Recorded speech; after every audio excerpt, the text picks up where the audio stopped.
I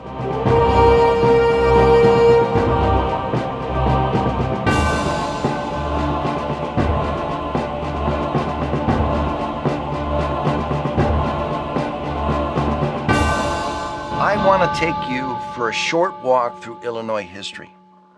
Senator Peter Fitzgerald, the finest U.S. senator to ever come out of Illinois, retired in 2004 after just one term. He retired because his own Republican Party turned on him and promised to fund another candidate to run against him, and promised to do all they could to defeat him. That candidate was none other than Andy McKenna.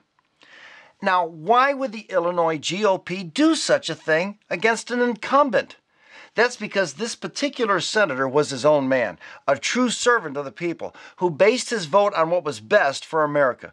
He wasn't a lackey for his party, did not push pork home, and did not give special interests the time of day. That got him in trouble with the Illinois GOP party. Peter Fitzgerald was a principled man. He proved over and over again to be that rare Washington commodity in one term. For that, he was attacked from within. So what stands did Peter Fitzgerald make to cause such a betrayal from his own party? He opposed federalizing Chicago's O'Hare Airport. Congress, under Denny "Pork" Hastert, approved the $13 billion deal without any input from local Illinois residents, who would have had their homes bulldozed.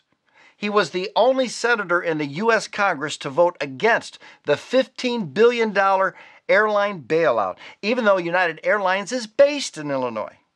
Fitzgerald next earned the wrath of fellow Republican and Speaker of the House Denny Hastert by refusing to support efforts to secure a glut of federal funds for the Abraham Lincoln Presidential Library located in Illinois.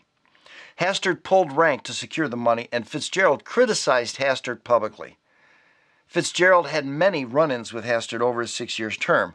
One can only guess that Speaker Hastert's disgust with Fitzgerald's principles, refusal to play a game Hastert himself had mastered.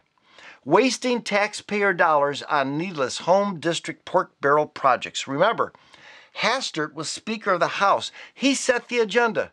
From 2000 to 2006, Hastert spent money like a Democrat and bloated government.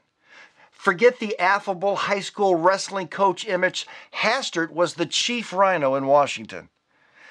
Senator Fitzgerald's final sin was to nominate someone outside the state to serve as U.S. Attorney for the Northern District of Illinois, based in Chicago. Well, instead of rewarding someone who helped him win election, as they normally do, Senator Fitzgerald was more concerned about the ongoing investigation of then-Governor and fellow Republican George Ryan, and wanted to ensure an aggressive prosecutor, independent of local politics, was assigned to the case. So Peter Fitzgerald went out of state and selected none other than Patrick Fitzgerald, who has no relation with our Senator Fitzgerald, and who indicted Ryan and more recently Governor Blagojevich on corruption charges. This is part of Senator Peter Fitzgerald's ongoing legacy.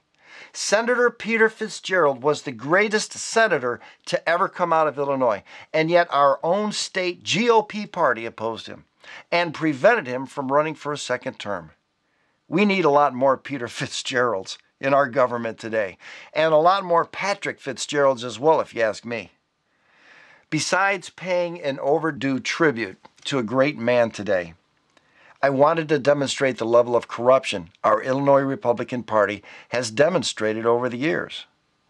2 decades ago, then-Governor Jim Thompson pushed a bill through that effectively stripped all Republicans statewide from having any say over who runs the state party. Immediately, accountability was lost. We've seen Illinois go from a red state to a blue state. We've seen our finest senators run out of office. We've seen our party officials support rhino candidates.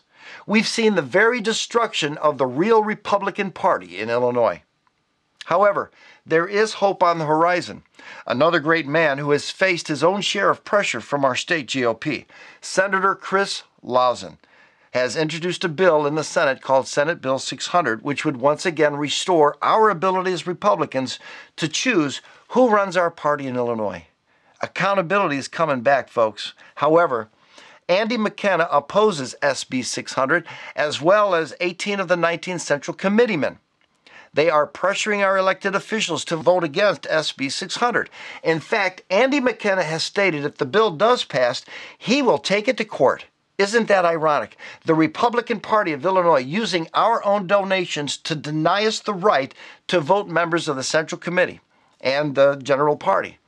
I emailed some members of the committee and Andy McKenna requesting an interview on SB 600. Needless to say, I have not gotten one response. If you want a real eye-opener, visit championnews.net. They have been on top of this for years. Folks, hasn't enough damage been done to our party?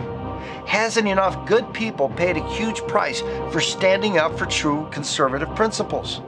Support SB 600 by contacting all your representatives today. Your voice matters.